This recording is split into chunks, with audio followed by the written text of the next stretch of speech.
Hello, welcome to Tanmay's Tuition Center. So today we are going to discuss resources and development topic. So resource అంటే ఏంటి, development అంటే ఏంటి, resource and development అసలు ఏంటి, వాటి రెండింటి మధ్య రిలేషన్షిప్ ఏంటి. సో మనకి నేచర్ ప్రొవైడ్ చేసేది రిసోర్సెస్. అంటే మనకి ఏన్షియంట్ పీరియడ్ నుంచి హ్యూమన్ ఎవల్యూషన్ మనం చూస్తే హ్యూమన్ ఎవల్యూషన్లో రాక్ అనే 2 రిసోర్సెస్ని వాడి సో వాటిని ఇగ్నైట్ చేయడానికి అంటే ఫైర్ని జనరేట్ చేయడానికి మనిషి యూస్ చేశారు. అంటే ఒక రిసోర్స్ని నుంచి ఒక ప్రొడక్ట్ని తయారు చేసుకోవడం ఒక ఆలోచనతో. సో అంటే మనకి నేచర్ ఇచ్చేవి రిసోర్సెస్ ఉంటాయి, ఆ రిసోర్సెస్ని మనం యూస్ఫుల్ ఫార్మాట్లో కన్వర్ట్ చేసుకోవడం, దాన్ని మన డెవలప్మెంట్కి యూస్ చేసుకోవడం. So that is what is the relationship between resources and development. అయితే ఇక్కడ everything available in our environment which can be used to satisfy our needs. అంటే ఫర్ ఎగ్జాంపుల్ మనం ఇవాళ రేపు జస్ట్ ఎక్కడికి కదలాలన్నా కూడా మనం ఒక వెహికల్, ఒక సైకిల్, ఒక కార్, బైక్ అనేది యూజ్ చేస్తాం, లేదా ట్రైన్, ఫ్లైట్, బస్సెస్. సో అంటే మనకి నేచర్ ఇస్తుంది ఏంటి, మెటల్స్ ఇస్తుంది. ఆ మెటల్స్ని యూజ్ చేసుకొని మీరు ఒక సైకిల్ని కానీ ఒక కార్ని కానీ ఒక ట్రైన్ కానీ తయారు చేసుకుంటున్నాం. అంటే మనకి అవైలబుల్ రిసోర్సెస్ని వాడి వాటిని మన నీడ్స్ని సాటిస్ఫై చేసేలాగా వాటిని మనం కన్వర్ట్ చేసుకుంటాం with the help of technology. So technology హెల్ప్తో హ్యూమన్ బీయింగ్స్ ఏం చేస్తున్నారు, టెక్నాలజీ హెల్ప్తో నేచర్ ఇస్తున్న రిసోర్సెస్ని వాడుకొని okay. So we are converting them into useful equipment so that it can serve our purpose. Okay. అయితే ఇక్కడ మనకి రిసోర్సెస్ కొన్ని ఉంటాయి, కానీ అవి టెక్నాలజికల్గా యాక్సెసిబుల్గా ఉండవు, లేదా ఎకనామికల్గా ఫీజిబుల్గా ఉండవు, కల్చరల్గా యాక్సెప్టబుల్గా ఉండవు. అంటే ఏంటి అర్థం?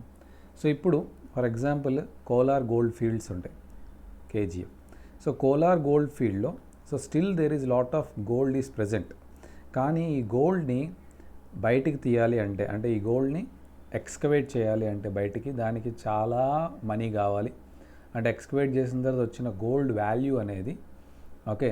So whatever the gold price we are paying అనేది ఎక్స్కవేషన్ కాస్ట్, దాన్ని ఎక్స్ట్రాక్షన్ కాస్ట్ కన్నా చాలా తక్కువ అనమాట. అంటే మీ పెట్టుబడి ఎక్కువ ఉంటుంది, ఇన్వెస్ట్మెంట్ ఎక్కువ ఉంటుంది, మీకు వస్తున్న రిటర్న్ తగ్గిపోతుంది. So that is the reason why అంటే అది ఎకనామికల్గా ఫీజిబుల్గా లేదు. అలాగే so we cannot go to that depth and remove the gold. So అంత టెక్నాలజీ కూడా మన దగ్గర లేదు. So it's not technologically accessible or economically feasible. కొన్నిసార్లు టెక్నాలజికల్గా యాక్సెసిబుల్గా ఉంటుంది, ఎకనామికల్ ఫీజిబిలిటీ ఉంటుంది, కానీ అక్కడ వాళ్ళ యొక్క కల్చర్ దానికి ఒప్పుకోదు. ఫర్ ఎగ్జాంపుల్ మీరు ఒక కొండ ఉంది. సో ఆ కొండ మీకు for example that is 7 hills of God, lord Tirupati. So Balaji temple తీసుకున్నారు. సో 7 hills ఒక హిల్లో మంచిగా మినరల్స్ ఉన్నాయి అంటాడు.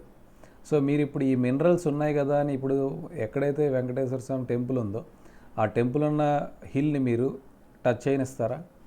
సో ఇక్కడ మినరల్స్ ఉన్నాయి, కావాల్సిన మినరల్స్ ఉన్నాయి, మెటల్స్ ఉన్నాయి. సో మీరు ఇప్పుడు ఈ టెంపుల్ తీసి ఈ మెటల్స్ని ఎక్స్కవేట్ చేయనిస్తారా? అయితే ఇక్కడ ఇదేంటిది, కల్చరల్లీ నాట్ యాక్సెప్టబుల్. అంటే రిసోర్సెస్ ఉన్నా కూడా ఓకే 3 things మనకి ఇంపార్టెంట్. ఒకటి సో రిసోర్సెస్ అనేవి 3 things మనకి more important. First technologically accessible అవ్వాలి. ఓకే, టెక్నాలజికల్లీ యాక్సెసిబుల్ అవ్వాలి. రెండోది ఎకనామికల్గా దాన్ని ఎక్స్ట్రాక్ట్ చేయడం ఈజీ అవ్వాలి. సో ఎకనామికల్గా ఫీజిబుల్ అవ్వాలి. అండ్ మూడోది కల్చరల్ యాక్సెప్టెన్స్ ఉండాలి. ఈ 3 ఉంటేనే కానీ ఆ రిసోర్స్ని మనం యూజ్ చేయలేము. అయితే మనకి రిసోర్సెస్ ఎన్ని రకాలు, resources classification. So resources classification చూస్తే ఒకటి న్యాచురల్ రిసోర్స్, ఇంకోటి human resource. So what is this human resource అంటే ఏంటి? So will discuss it later.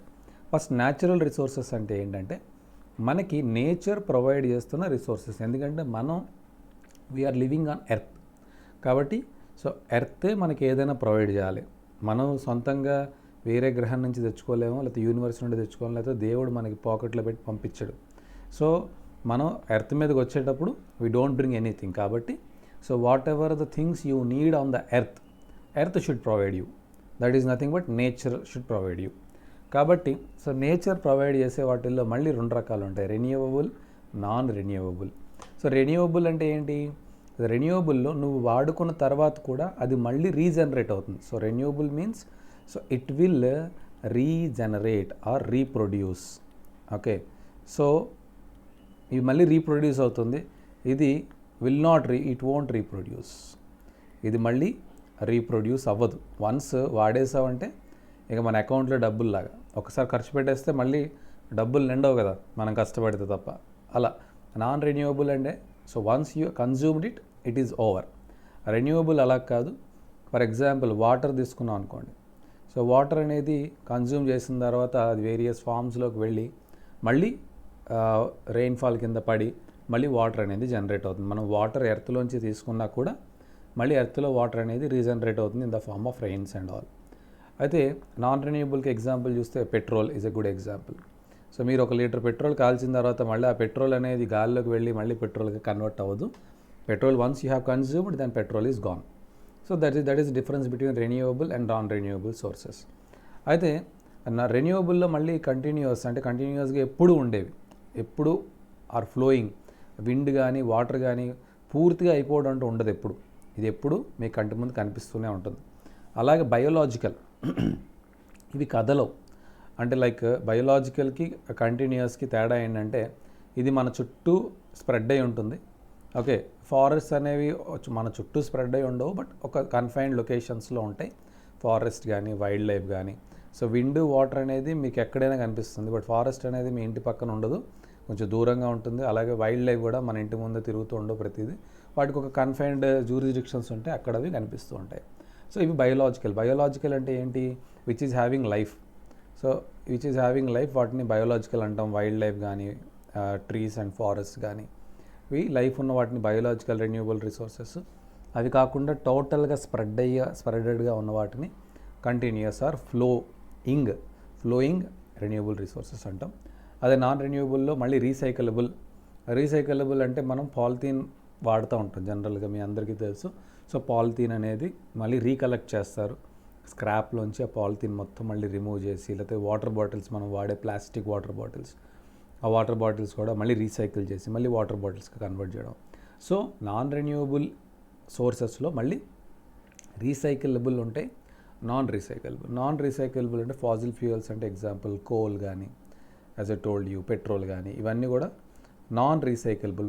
మళ్ళీ వాడేశాక దీన్ని మళ్ళీ నువ్వు రీసైకిల్ చేయలేవు.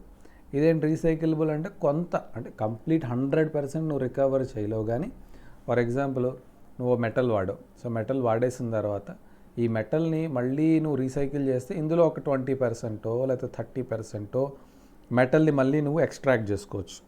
ఓకే, అలాగా వన్స్ వాడేసిన దాంట్లో 100% పోదు, ఏదో ఒక 20-30 మిగిలి ఉంటుంది, దాన్ని మళ్ళీ నువ్వు తయారు చేసుకుంటావు.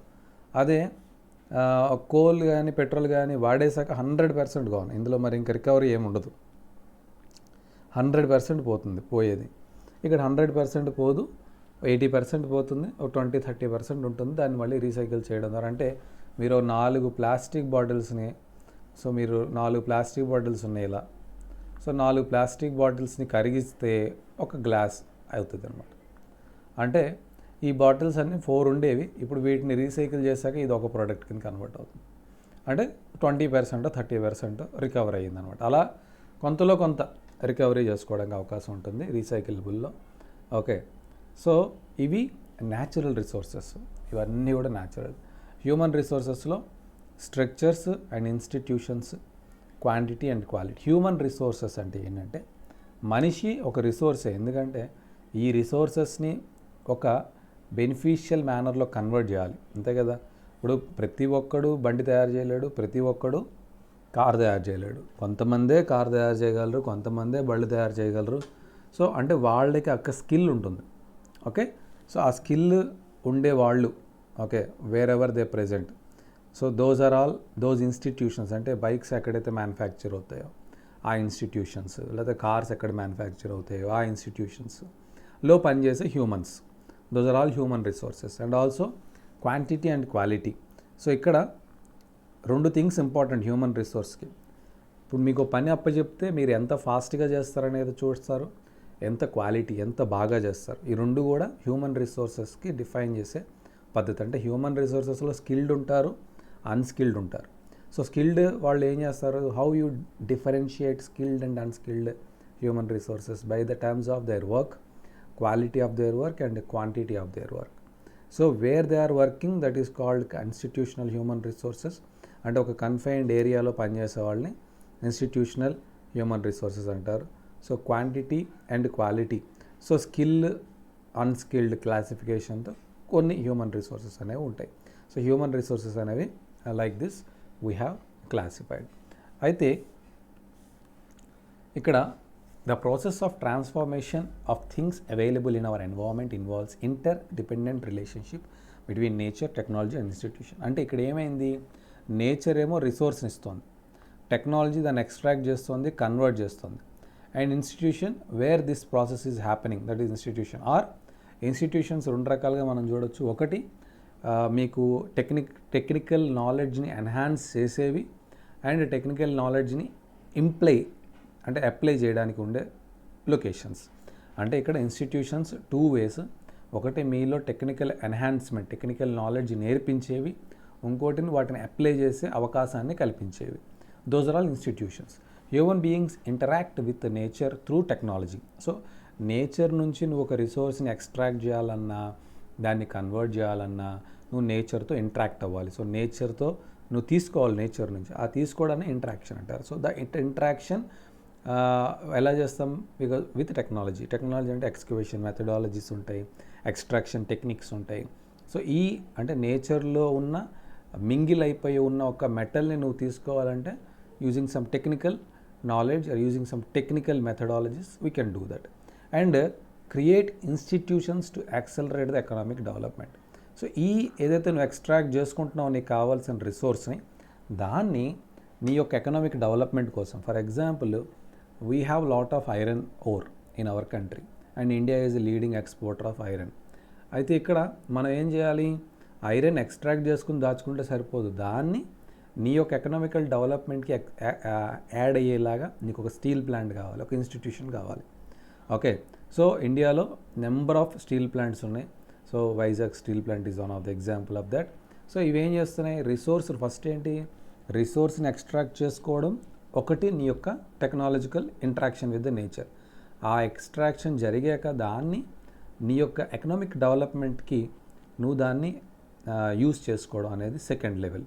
Do you think that resources are free gifts of nature as it assumed by many? No, they are not. Resources అనేవి ఏదో మనకి నేచర్ ఇచ్చే ఫ్రీ గిఫ్ట్స్ కాదు. ఓకే, ఎందుకు కాదంటే resources are function of human activities. So రిసోర్సెస్ని వాడే క్రమంలో, so while utilizing these resources human do many activities. అంటే ఎక్స్ట్రాక్షన్ టెక్నాలజీ వాడే మనం ఎక్స్ట్రాక్ట్ చేస్తాం కానీ, ఓకే, సో మనం టెక్నాలజీ వాడి తీయడానికి కావాల్సింది human beings. So human beings are the essential components of resources. Okay, they transform material available in our environment into resources and use them. So మన చుట్టుపక్కల ఉన్న మెటీరియల్ని ఎక్స్ట్రాక్ట్ చేసుకొని దాన్ని ట్రాన్స్ఫార్మ్ చేసుకొని దాన్ని యూజ్ చేసుకుంటాం, మనకు కావాల్సిన పర్పస్లోకి దాన్ని ట్రాన్స్ఫార్మ్ చేసుకొని ఆ మెటీరియల్ని మనం వాడుకుంటాం. ఓకే, ఎగ్జాంపుల్ సింపుల్గా చెప్పాలంటే ఒక మెటల్ని ఎక్స్ట్రాక్ట్ చేసావు, ఐరన్ ఓర్ని ఎక్స్ట్రాక్ట్ చేసావు, దాన్ని స్టీల్ ప్లాంట్కి తెచ్చుకున్నావు, స్టీల్ ప్లాంట్లో దాన్ని నువ్వు ఒక కార్ బాడీ కింద తయారు చేసావు. సో దాంతో ఒక కార్ తయారు చేసుకున్నావు. సో సింపుల్గా ఒక చిన్నపిల్లలు క్లే తెచ్చుకుని ఆ క్లేని వాడి ఒక బొమ్మ తయారు చేసుకొని ఆ బొమ్మతో ఆడుకుంటే how it has clay is given by nature. And క్లేని నువ్వు తీసుకెళ్లాలంటే నీ ఫింగర్స్తో నువ్వు కొంత క్లేని తీయాలి. సో యూజింగ్ సమ్ టెక్నాలజీ, అంటే చిన్న క్లే ముద్ద తీయాలంటే చేయి సరిపోతుంది, పెద్ద రాక్ తీయాలంటే మన చేతితో తీయలేం కాబట్టి we use some kind of excavators and all. So that is technological advancement. Technology వాడి మనం దాన్ని ఎక్స్ట్రాక్ట్ చేస్తాం. ఎక్స్ట్రాక్ట్ చేసిన దాన్ని నువ్వేం చేస్తున్నావు, నీకు కావాల్సిన స్టైల్లోకి దాన్ని కన్వర్ట్ చేసుకుంటున్నావు.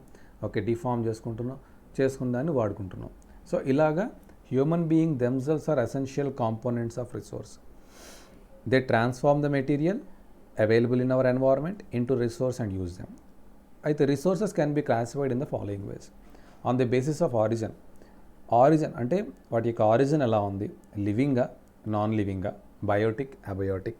On the basis of exhaustibility, అవి మళ్ళీ మళ్ళీ రీప్రొడ్యూస్ అవుతాయా లేకపోతే అసలు రీప్రొడ్యూస్ అవ్వవా. On the basis of ownership, అది ఒక ఇండివిజువల్దా లేకపోతే ఒక కమ్యూనిటీదా, ఒక దేశానిదా, లేకపోతే ఇంటర్నేషనల్ ఓనర్షిప్ ఉందా అనే దాన్ని బట్టి మనం రిసోర్స్ని క్లాసిఫై చేస్తాం. On the basis of status of development, potential ఎంత ఉంది అంటే ఇప్పుడు ఒక రిసోర్స్ని 3 రకాలుగా మనం చూస్తాం. అసలు ఎంత ఉంది మన దగ్గర అనేది potential.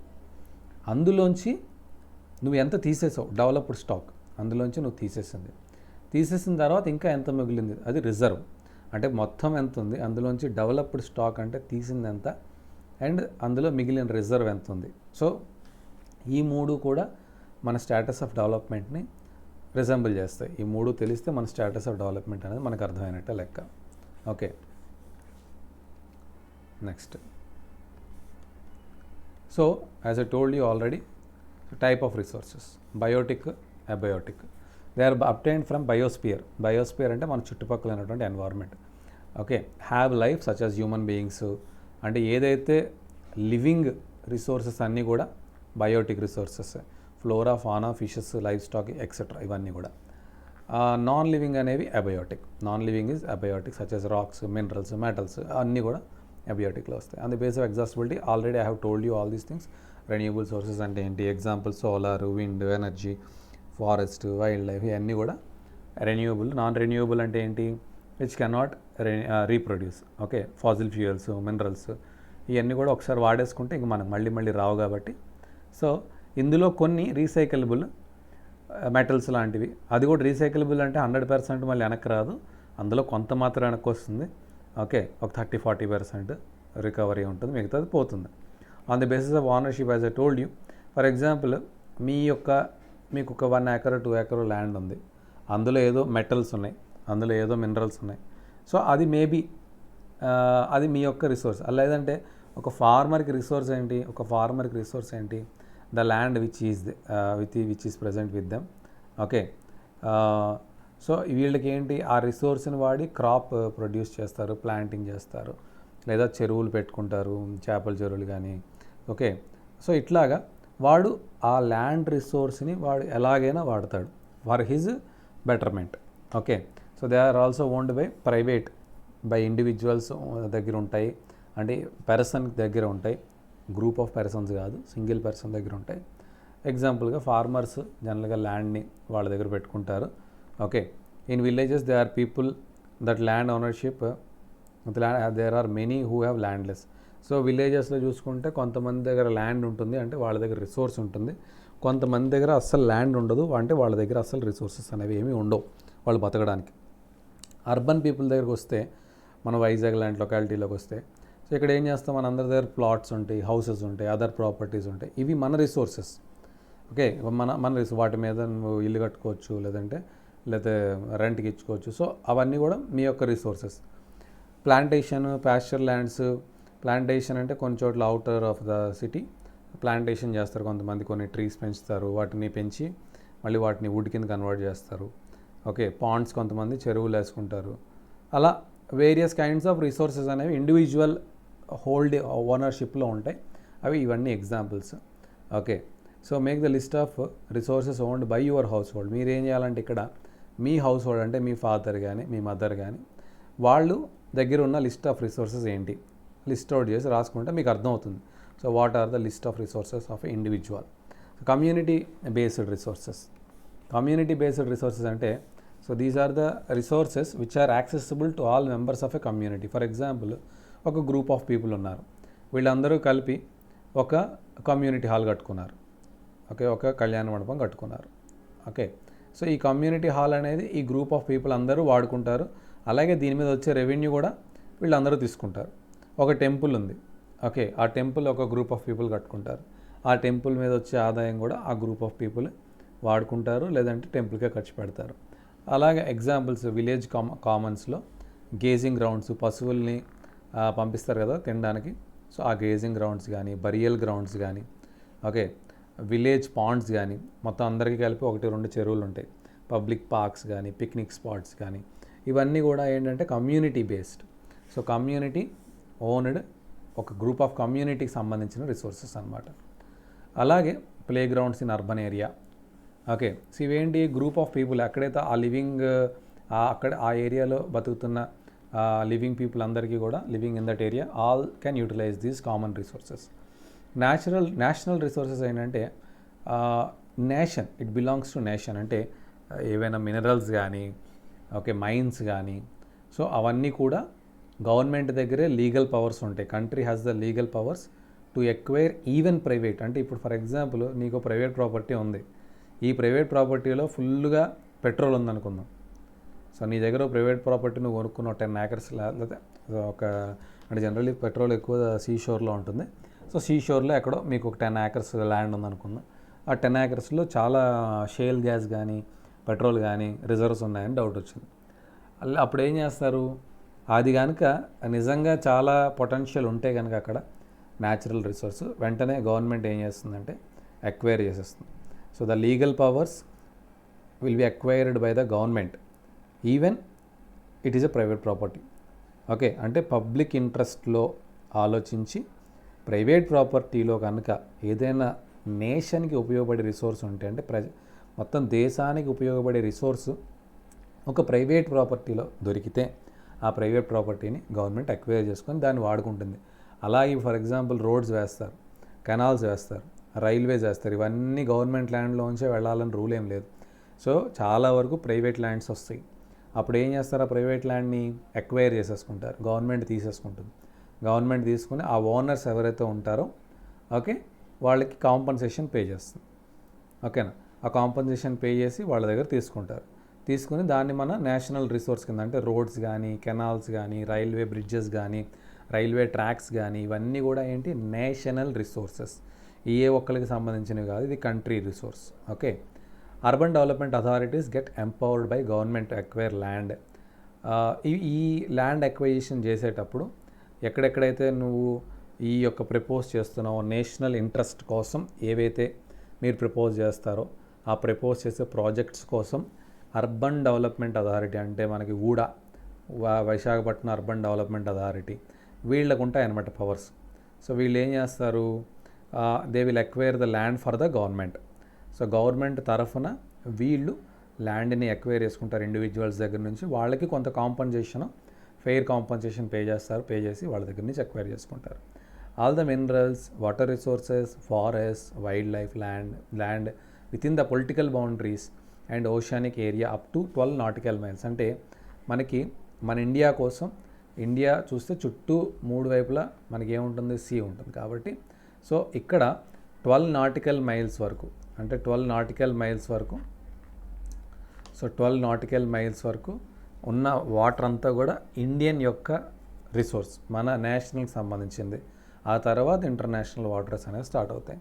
Up to 22.2 km from the Coast, దాన్ని ఏమంటారు, టెరిటోరియల్ వాటర్. అంటే అది మన దేశానికి సంబంధించింది. ఆ లోపల ఫిషింగ్ చేసుకోవచ్చు మనం, ఏమైనా యాక్టివిటీస్ అనేవి చేసుకోవచ్చు. That water belongs to India. Okay, so ఇలాగ నేషనల్ రిసోర్సెస్ అనేవి ఉంటాయి. అలాగే ఇంటర్నేషనల్ రిసోర్సెస్. ఇంటర్నేషనల్ అంటే ఏంటంటే మొత్తం అన్ని దేశాలకి సంబంధించి. There are international institutions which regulate some resources. అంటే ఇంటర్నేషనల్ ఇన్స్టిట్యూషన్ అంటే ఒకవేళ ఫర్ ఎగ్జాంపుల్ మీకు ఇప్పుడు చెప్పాను కదా, ఈ 22 kilometers దాటాక ఇక్కడ ఎవడి ఓనర్షిప్ ఉండదు, ఏ దేశం ఓనర్షిప్ ఉండదు. ఇది is a common, it's a free area for all the international countries. కాబట్టి ఏదైతే ఏ దేశం యొక్క ఓనర్షిప్ ఉండదో, అంటే no country can claim ownership on the some areas.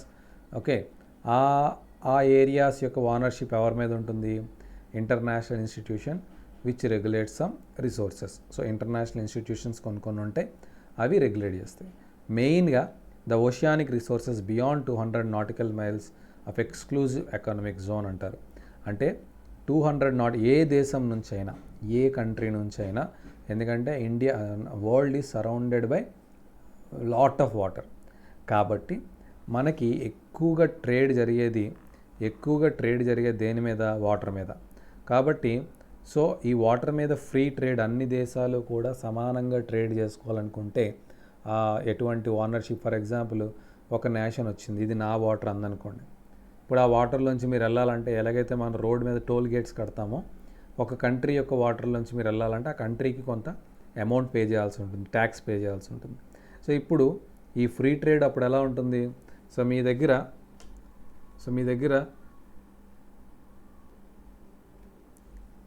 So ఇక్కడ ఇలాంటి జోన్స్ ఏవైతే అందరూ వాడుకోవాల్సిన అవసరం ఉంటుందో వాటిని మనం exclusive economic zone. So belong to open ocean. No individual country can utilize these without the concurrence of international institutions. So international institution ఏదైతే ఉందో వీళ్ళ పర్మిషన్ తీసుకుని, సో వీళ్ళ పర్మిషన్తో, వీళ్ళ కాన్కరెన్స్తోనే ఈ ఎక్స్క్లూజివ్ ఎకానమిక్ జోన్ని వాడుకోవాలి. ఏ ఒక్క కంట్రీ కూడా దీని మీద నాది అని చెప్పడానికి ఉండదు. ఓకే, సో అలాగే ఇంటర్నేషనల్ ఇన్స్టిట్యూషన్స్ని, ఇంటర్నేషనల్ రిసోర్సెస్ని వాడుకుంటాం. ఆన్ ద బేసిస్ ఆఫ్ ఇక్కడ do you know that India has got the right to mine manganese nodules from the bed of Indian ocean from that area which lies beyond exclusive economic zone identify. So ఇది మీరు తెలుసుకోండి. So ఇది ఎలా వచ్చింది? How India can extract mine manganese nodules from the bed of Indian ocean from that area which lies beyond the exclusive economic zone. Okay, so అలాగే identify some other resources which are international in nature. అలాగే కొన్ని international నేచర్లో ఉండే వేరే resources other then manganese ఏంటి అనేది కూడా list out చేయమన్నారు. You please do that on your own on the basis of status of development. So development ఇప్పుడు ఫర్ ఎగ్జాంపుల్ రీసెంట్గా జమ్మూ కాశ్మీర్లో లిథియం అనేది ఉంది అని చెప్పి న్యూస్ పేపర్లో ఆర్టికల్స్ వచ్చాయి. ఇప్పుడు అసలు ఫస్ట్ ఆఫ్ ఆల్ మన దేశంలో మైనింగ్ డిపార్ట్మెంట్ ఉంటుంది. Okay, geological survey of India ఉంటుంది. సో వీళ్ళు ఏం చేస్తుంటారంటే జనరల్గా they find the suitable minerals, they study the rocks, they study the mantle core of the earth, the crust of the earth, and they observe what sort of minerals may be present there. First వాళ్ళు ఒక assumption చేస్తారు. So ఇక్కడ ఇది ఉండొచ్చు, అక్కడ అది ఉండొచ్చు అని. ఓకే, సో అది ఉంటుందో లేదా అని కంటిన్యూస్గా ఎక్స్పెరిమెంట్స్ చేస్తూ ఉంటారు.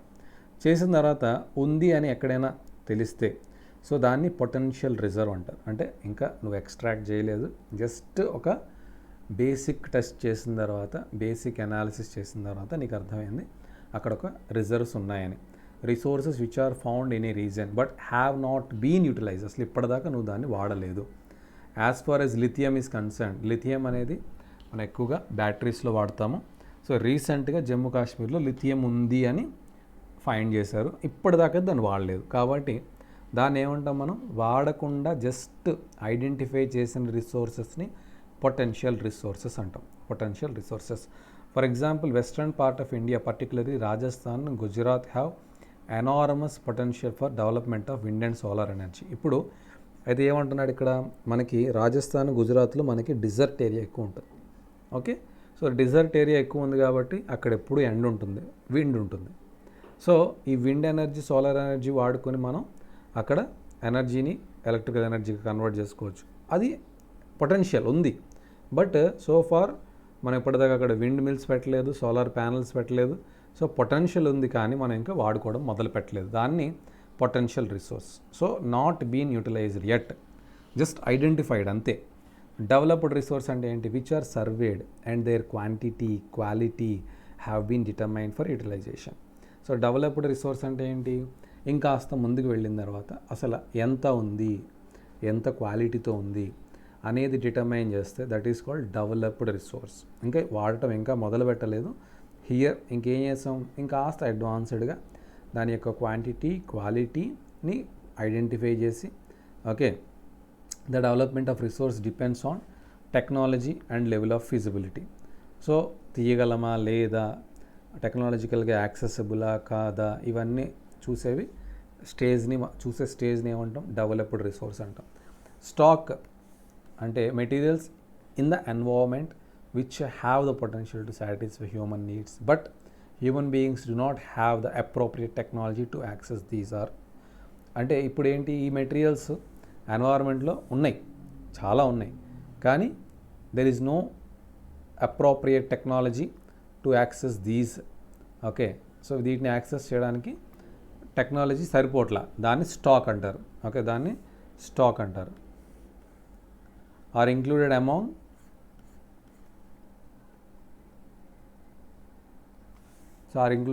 Stock. So for example, a compound of two inflammable gases, hydrogen and oxygen, which can be used as a rich source of energy, but we do not have the required technical know-how to use them for this purpose, hence it can be considered as stock. So for example, hydrogen flammable, oxygen flammable, కానీ ఆ రెండింటిని కలిపితే అదేమవుతుంది, water కింద convert అయిపోతుంది. So అంటే hydrogen మనకి ప్లెంటీగా ఉంటుంది, oxygen ప్లెంటీగా ఉంది, కానీ ఈ రెండింటిని కలిపి ఒక ఫ్లేమబిలిటీ ఎలా తీసుకురావాలనేది తెలియకే మనం ఇప్పటికీ పెట్రోల్ వాడుతున్నాం, లేదా వాటర్తో కూడా మనం ఇంజన్ రన్ చేయొచ్చు. If you know that how to flame hydrogen and oxygen together, if you know this, we are having a lot of rich source of energy with us, but మనకి so far మనకి ఆ technology లేదు. Hydrogen oxygen కలవగానే అది water కింద convert అయిపోతుంది. So రెండు ఫ్లేమబులే, రెండు కంబస్టబులే, కానీ ఆ రెండింటిని కలిపి నువ్వు కంబస్ట్ చేయలేం, అది అవ్వదు. కాబట్టి అది స్టాక్ కింద మనం చూడగలం, కానీ ఓకే దాన్ని మనం పొటెన్షియల్ కింద కానీ లేదా లైక్ డెవలప్డ్ రిసోర్స్ కింద కానీ మనం చూడడానికి అవ్వదు. So reserves are the subset of stock, so which can be put in to use with the help of existing technical know how. So stock అనేది టోటల్, అందులోంచి మనం కొంత పోర్షన్ అనేది టెక్నికల్ అడ్వాన్స్మెంట్ వల్ల, టెక్నికల్ నాలెడ్జ్ వల్ల వాడుకోగలిగితే వాటిని మనం రిజర్వ్ అంటాం. రిజర్వ్ అంటాం. These can be used for meeting future requirements. River water can be used for generating hydroelectric power, but presently it is being utilized only to a limited extent. Thus, the water in the dams, forests, etc. is a reserve which can be used in the near future. అంటే ఇప్పుడు ఏంటి, మనకి water నుంచి hydro electric power అనేది generate అవుతుంది, కానీ మనం ఉన్న వాటర్ మొత్తంతో అది చెయ్యం, కొంత వాటర్నే మనం దానికి వాడతాం, ఎందుకంటే ఇరిగేషన్ ఫెసిలిటీస్ ఉంటాయి, డ్రింకింగ్ వాటర్ నెసెసిటీస్ ఉంటాయి. సో దానివల్ల టోటల్ వాటర్ని అయితే హైడ్రో ఎలక్ట్రిక్ పవర్లో కన్వర్ట్ చేయడం కష్టం. కానీ మన దగ్గర వాటర్ అయితే స్టాక్లో ఉంటుంది, బట్ అంత వాటర్ని మనం హైడ్రో ఎలక్ట్రిక్ పవర్లో కన్వర్ట్ చేయలేం. కాబట్టి ఎంతైతే వాటర్ మనం వాడుకుంటున్నామో హైడ్రో ఎలక్ట్రిక్ పవర్ జనరేషన్, దాన్ని మనం రిజర్వ్ అంటాం. ఓకే, మిగిలింది ఏదైతే మనం వాడకుండా వదిలేస్తున్నామో దాన్ని మనం ఏమంటాం, స్టాక్ అంటాం. Okay, so development of resources. Resources are vital for human survival as well as for maintaining the equality of life. It was believed that resources are free gifts of nature. As a result, human beings used them indiscriminately, and this has led to following major problems. First, initial days of our life, అంటే స్టార్టింగ్లో ఈ రిసోర్సెస్ని వాడుకోవడం మొదలుపెట్టిన కొత్తల్లో, so మనిషికి resources విలువ తెలియక వాటిని ఒక ఫ్రీ గిఫ్ట్గా భావించి, సో హ్యూమన్ బీయింగ్స్ వాటిని ఇండిస్క్రిమినేటెడ్లో జుడిషియస్గా కాకుండా ఇష్టం వచ్చినట్టుగా దాన్ని వాడటం వల్ల చాలా ప్రాబ్లమ్స్ మనం ఫేస్ చేసాం మన పాస్ట్లో. అందులో కొన్ని ఏంటంటే depletion of resources for satisfying the greed of few individuals. So ఇక్కడ ఇండిస్క్రిమినేటెడ్గా వాడడం ఎందుకు జరుగుతుందంటే, so depletion of resources for satisfying the greed of few individuals. For example, మీరు ఒక రిసోర్స్ని వాడుతున్నారు, ఓకే, ఆ రిసోర్స్ని వాడి ఒక ప్రోడక్ట్ తయారు చేస్తున్నారు. ఆ ప్రోడక్ట్ తయారు చేస్తే మీకు డబ్బులు వస్తాయి. సో మీరు డబ్బులు కావాలంటే మీరు ఎక్కువ ప్రోడక్ట్ తయారు చేయాలి, దాని డిమాండ్ క్రియేట్ చేయాలి, దాన్ని ఎక్కువగా మార్కెట్లో రిలీజ్ చేసేయాలి. సో ఈ రకంగా మీరు ఏం చేస్తున్నారు, మీ యొక్క సెల్ఫ్ ఇంట్రెస్ట్ కోసం మీరు రిసోర్సెస్ని ఓవర్గా ఎక్స్ప్లాయిట్ చేసి, ఎంతైతే వాడాలో అంత వాడకుండా దాన్ని ఓవర్గా ఎక్స్ప్లాయిట్ చేసి దాన్ని డ్యామేజ్ చేస్తారు. అండ్ అక్యుములేషన్ ఆఫ్ రిసోర్సెస్ ఒక్కళ్ళ చేతుల్లోనే. ఫర్ ఎగ్జాంపుల్, ఇండియా లాంటి కంట్రీలో టెలిఫోన్ నెట్వర్క్స్ చూస్తే గట్టిగా కొడితే 3 ఉంటాయి. ఒకటి జియో, 2 ఎయిర్టెల్, 3వది ఐడియా. బిఎస్ఎన్ఎల్ ఉన్నా లేకపోయినా ఒకటే, ఇంకా అది బిఎస్ఎన్ఎల్ ఒకటి ఎప్పటి నుంచో ఉందో అది ఉంటుంది. ఓకే, సో అంటే ఏమవుతుంది ఇక్కడ, ఒక్కళ్ళ చేతుల్లోకి, అంటే ఫ్యూ హ్యాండ్స్ చేతుల్లోకి, అంటే ఇండియా అనే కంట్రీ ఇంత పెద్ద వ్యాస్ట్ కంట్రీలో, just we are having very few resources of network. So మీరు ఇంకొక నెట్వర్క్ రిసోర్స్ వాడుకుందామన్నా లేదు. సో వాళ్ళు ఏదైతే మోనోపోలీ పెడతారో, ఓకే, ఆ మోనోపోలీలోనే మీరు పర్చేస్ చేసుకోవాలి. అందుకు ఇలా జరగడం వల్ల accumulation of resource in few హ్యాండ్స్లో ఉండిపోవడం వల్ల సొసైటీ ఏమైపోయింది, ఓకే, రిచ్ అండ్ పూర్ కింద. ఎవరి దగ్గర అయితే రిసోర్సెస్ ఉంటాయో వాళ్ళు రిచ్గా ఉంటారు, ఆ రిసోర్సెస్ దొరకక ఇబ్బంది పడే వాళ్ళంతా కూడా పూర్గా తయారవుతారు. అంటే ఫర్ ఎగ్జాంపుల్ మనందరం డబ్బులు పెడితే కానీ మన రీఛార్జ్లు అవ్వవు. అంటే ఎవ్రీ మంత్ ఒక ఫ్యామిలీ తీసుకుంటే దగ్గర దగ్గర ఒక 1000 రూపాయలు రీఛార్జ్లు చేసుకోవాల్సి వస్తుంది. అంటే ఒక మదరు, ఫాదరు, వాళ్ళ father, mother, grandfather, grandmother, so వీళ్ళందరూ రీఛార్జ్లు చూస్తేనే ఒక 1200, 1400 ఎగిరిపోతాయి. అంటే so we are giving our money, we are becoming poor to get those resources. ఆ రిసోర్స్ నువ్వు పొందడానికి నీ డబ్బులు ఇవ్వాలి. అప్పుడు ఆ రిసోర్సెస్ ఉన్నవాళ్ళు రిచ్ అవుతారు, ఆ రిసోర్సెస్ కోసం పే చేసేవాడు పూర్ అవుతాడు. అలా ఉండటం వల్ల మనకి it is the discrimination, the division between the rich and poor are growing. Indiscriminate exploitation of resources has led to global ecological crises such as global warming, ozone layer depletion. So ఇప్పుడు ఇండిస్క్రిమినేట్గా ఒక లిమిట్లెస్గా దాన్ని వాడటం వల్ల కూడా ఏమవుతుంది, carbon dioxide emission వల్ల ozone layer depletion కానీ, okay, global warming కానీ, ఓజోన్ లేయర్ కార్బన్ సిఎఫ్సీస్ వల్ల, క్లోరోఫ్లోరో కార్బన్స్ వల్ల ఓజోన్ లేయర్ డిప్లీషన్ కానీ, ఎన్వైరాన్మెంటల్ పొల్యూషన్ కానీ, ల్యాండ్ డిగ్రేడేషన్ కానీ, ఇవన్నీ కూడా జరుగుతాయి ఓవర్గా వాడితే. నేచర్ ఇస్తున్నటువంటి రిసోర్సెస్ని ఓవర్గా యూటిలైజ్ చేయడం వల్ల కూడా సో ఇవన్నీ జరుగుతూ ఉంటాయి. సో ఈ ఎన్వైరాన్మెంట్ అనేది పాడైపోతూ ఉంటుంది. అయితే ఇవన్నీ కూడా తర్వాత తెలుసుకున్నారు, అప్పటికి తెలియక స్టార్టింగ్లో అలా చేశారు. And equitable distribution of resources has become essential for a sustained quality of life and global peace. So ఇప్పుడు ఒక ఈక్విటబుల్, ఒక రెస్పాన్సిబుల్ డిస్ట్రిబ్యూషన్ అనేది ఉండాలి. రిసోర్సెస్ అనేది అందరికీ సమానంగా అందుబాటులో ఉండాలి. అండ్ రిసోర్సెస్ అనేవి ఓవర్గా ఎక్స్ప్లాయిట్ చేయకూడదు.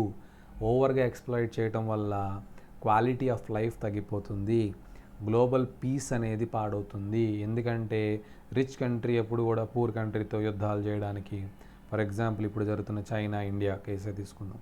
ఒకప్పుడు చైనా చాలా పూర్ నేషను, ఇప్పుడు China is having lot of exports, it is becoming rich. వాడు ఎప్పుడైతే రిచ్గా తయారవుతాడో పక్క దేశం మీద వార్ చేద్దాము, ఆ కంట్రీని కూడా మనం ఆక్యుపై చేద్దాము. ఈ గ్లోబల్ పీస్కి ఇది ఎఫెక్ట్ చేస్తుంది. అంటే ఒకళ్ళ దగ్గరే మోనోపోలీ ఉంటే, ఒకడే రిచ్గా తయారైతే వాడు పూర్ పీపుల్తో ఆడుకుంటాడు. కాబట్టి వాళ్ళు ఎప్పుడు జరగకూడదు, ఈక్విటబుల్ డిస్ట్రిబ్యూషన్ జరగాలి. అండ్ ఓవర్గా ఎక్స్ప్లాయిట్ చేయడం వల్ల ఎన్వైరాన్మెంట్ పాడవుతుంది. కాబట్టి ఓవర్గా ఎక్స్ప్లాయిట్ చేయకుండా సస్టైనబుల్గా లాంగ్ రన్లో ఇవి ఉపయోగపడేలాగా ఈ డిస్ట్రిబ్యూషన్ అనేది ఉండాలి. Okay, it is present trend if the present trend of resource depletion by few individuals countries continuous. ఇప్పుడు ప్రస్తుతానికి కూడా స్టిల్ ఇవి లేవు, ఈక్విటబుల్ డిస్ట్రిబ్యూషన్ లేదు and sustainable quality of life కూడా లేదు. ఓకే, ఇదే కనుక జరిగితే ఫ్యూ ఇండివిజువల్స్ కానీ కంట్రీస్ కానీ మధ్యలో, ఇప్పుడు యూఎస్ఏ కానీ చైనా కానీ వీళ్ళ దగ్గరే మేజర్ రిసోర్సెస్ పెట్టుకొని, లేదా ఫ్యూ ఇండివిజువల్స్ దగ్గర మేజర్ పవర్ పెట్టుకొని చేయటం వల్ల our planet is in danger. So మన ప్లానెట్ అనేది ఫ్యూచర్లో యుద్ధాలు జరుగుతున్నాయి already. Russia, Ukraine is one example. అలాగే ఫ్యూచర్లో చాలా వార్స్ జరిగి గ్లోబల్ పీస్ పోయి so sustainability, quality of life అనేది అస్సలు ఉండకుండా తయారవుతుంది. Therefore resource planning is essential for sustainable existence of all forms of life. మనుషులే కాదు, జీవచరాలంటే aquatic life, flora and fauna అన్నీ కూడా ఎగ్జిస్ట్ అవ్వాలి మనతో పాటు. మన ఒక్కళ్ళం బతికితే సరిపోతుందని కాదు. There is a food chain, ecological balance. అది బ్యాలెన్స్ అంటే మన ఒక్కళ్ళం బతికితే కాదు, మనతో పాటు అన్ని లివింగ్ ఆర్గానిజమ్స్ కూడా సస్టైన్ అవ్వాలి. అలా సస్టైన్ అయినప్పుడే మనం ప్రశాంతంగా బతకగలుగుతాం. So likewise we need to plan the distribution of resources. In the next session we are going to discuss the sustainable development కోసం Earth Summit Agenda 21. So these things we will discuss in the next class. Thank you so much.